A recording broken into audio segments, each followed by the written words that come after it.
Dans les médias autoproclamés de référence, les crises mondiales sont toujours expliquées à la population par des connaissances scientifiques. Qu'il s'agisse du changement climatique ou de la crise du Covid, on entend toujours dire que les scientifiques sont d'accord. Mais est-ce vraiment le cas? La science ne vit-elle pas de la remise en question, du doute, du débat entre différents points de vue? Richard Feynman, physicien américain et lauréat du prix Nobel, soulignait encore en 1965 le rôle central du doute dans la science. Il a déclaré que la conviction que les experts ne savent pas tout est une caractéristique centrale de la science, ce qui souligne la nécessité du doute et du scepticisme. Ce principe est crucial pour le progrès scientifique car il permet de poser de nouvelles questions et de repousser les limites de la connaissance.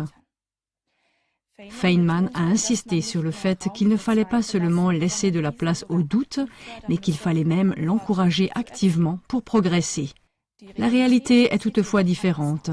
Hans-Joachim Zillmer, écrivain et chercheur sur l'histoire expérimentale de la Terre, en sait quelque chose.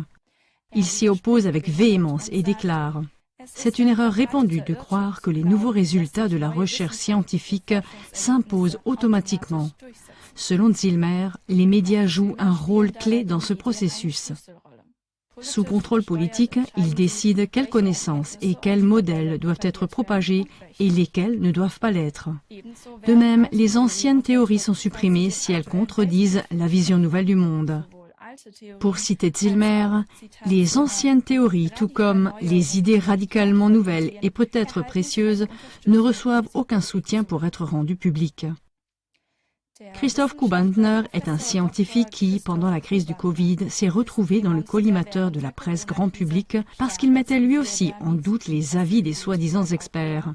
Dans un entretien avec Gunnar Kaiser, il exprime ce qu'il considère comme le cœur de la science.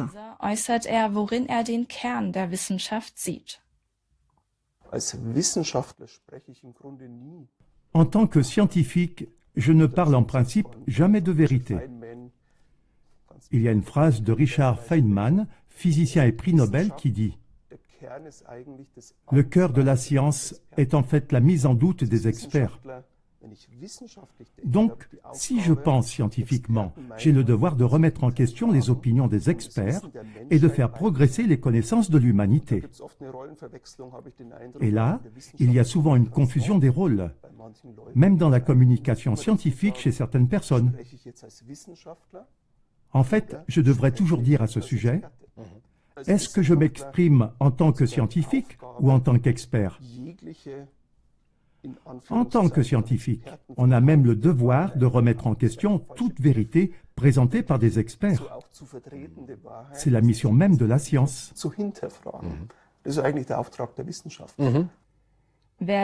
Celui qui fait cela en tant que scientifique, cependant, en subit rapidement les conséquences.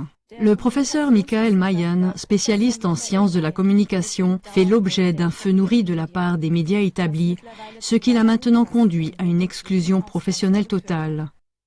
Dans son nouveau livre « Comment j'ai perdu ma fac », Mayen ne décrit pas seulement les détails d'une campagne dans laquelle il a perdu presque tout ce qui faisait de lui un scientifique, mais il analyse également un contexte plus profond et systémique. La transformation radicale des universités au cours des 30 dernières années. Il s'agit de la commercialisation, de l'adaptation, de la peur et d'une politisation de la recherche. Mayen écrit « Nous voulons certes la démocratie, mais nous choisissons qui peut participer. » La physicienne et militante pour le climat, Sabine Rosenfelder, remet désormais en question la méthodologie utilisée pour associer certains phénomènes météorologiques extrêmes au changement climatique.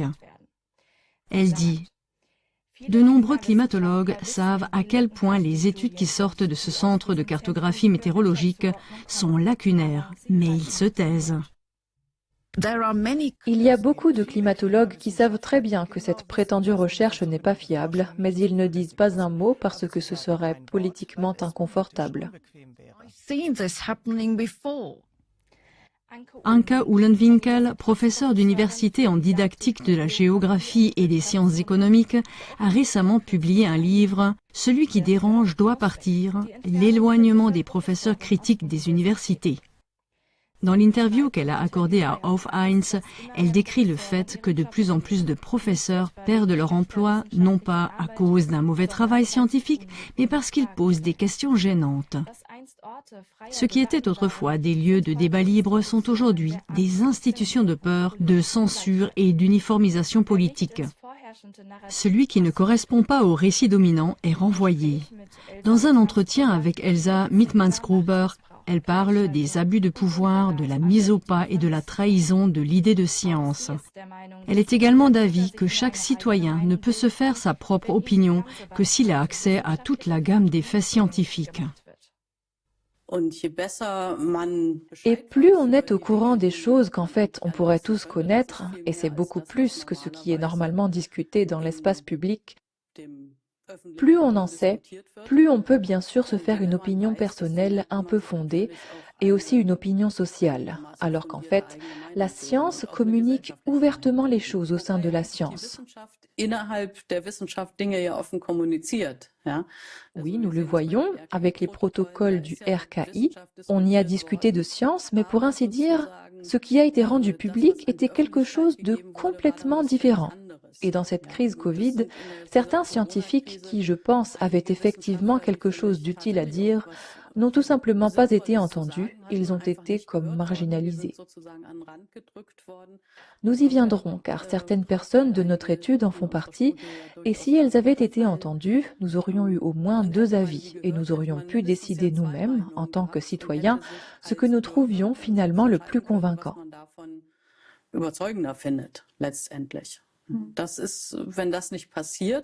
Si cela ne se produit pas, c'est-à-dire si nous disons « follow the science », c'est de toute façon une expression qui est aussi peu scientifique que possible, parce que la science ne prétend rien. La science ne parle pas de bien ou de mal, mais en science nous parlons de certains faits, d'hypothèses, d'expériences, quoi que nous fassions. On peut poser des questions, faire des sondages et dire « Ok, maintenant il en est ressorti ceci et cela », mais il n'y a pas forcément de bon et de mauvais. On y lit simplement le pourcentage de répondants ayant déclaré ceci ou cela. Et ensuite, en tant que citoyen, je peux me faire ma propre opinion lorsque je suis bien informé, que ce soit pour juger si cela est préoccupant ou pour dire « Bon d'accord, tous mes amis disent la même chose, pourquoi vous énervez-vous autant ?» C'est à moi d'en décider.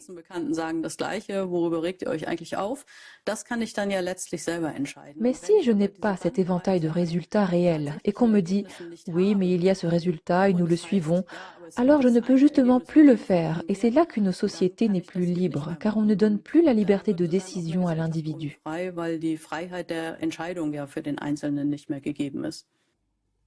Dans l'interview, le professeur Anke Uhlenwinkel parle également de ce qu'on appelle les fonds de tiers, avec lesquels la recherche est financée. Oui, les fonds de tiers sont un point très important. On y trouve généralement ce qui est souhaité en termes de bonnes choses, et on y trouve aussi quelques mots à la mode, pour ainsi dire, qu'il faut absolument inscrire dans ces demandes de fonds de tiers pour avoir une chance.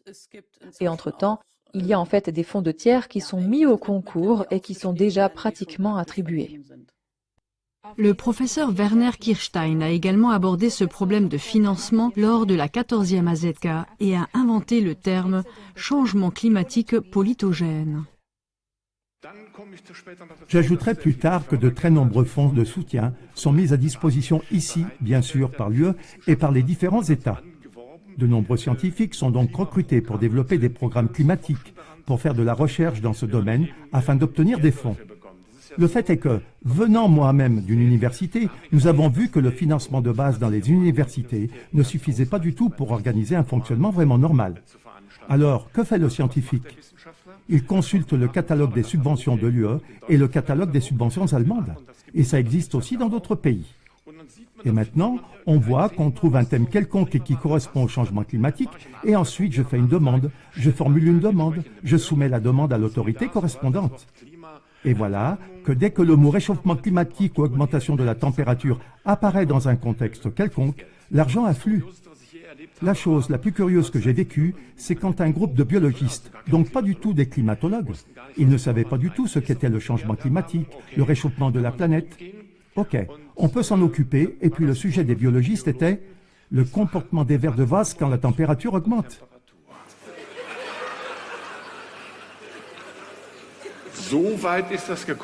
Nous en sommes arrivés à ce point. Le sujet n'a plus aucune importance. L'essentiel est que ce soit le changement climatique et que l'argent coule à flot. Puis vous voyez les généreux sponsors, donc il n'y a que l'UE qui subventionne ce genre de choses.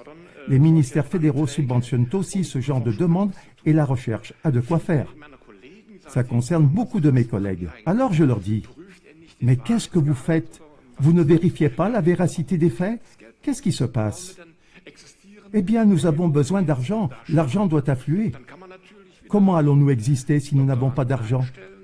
Et puis, bien sûr, on peut à nouveau embaucher des doctorants, on peut aussi acheter des ordinateurs, on peut investir dans des appareils, du personnel, etc. Et il y a de l'argent. Mais pour ça, il faut des subventions. Et peu importe alors le thème choisi, pourvu que le sujet ait un rapport avec le réchauffement climatique. C'est triste, mais c'est comme ça que ça marche. Les scientifiques ne devraient donc pas du tout être d'accord, car la science vit de la remise en question, du doute et du débat ouvert. Il est évident que la recherche dépend de la politique par l'attribution de subventions et qu'elle est ainsi contrôlée. Le public n'est informé par les médias dominants que des découvertes scientifiques qui sont politiquement voulues. Ainsi, les scientifiques sont pris au piège, car leur réputation scientifique et souvent leur existence sont menacées s'ils sortent de ce système.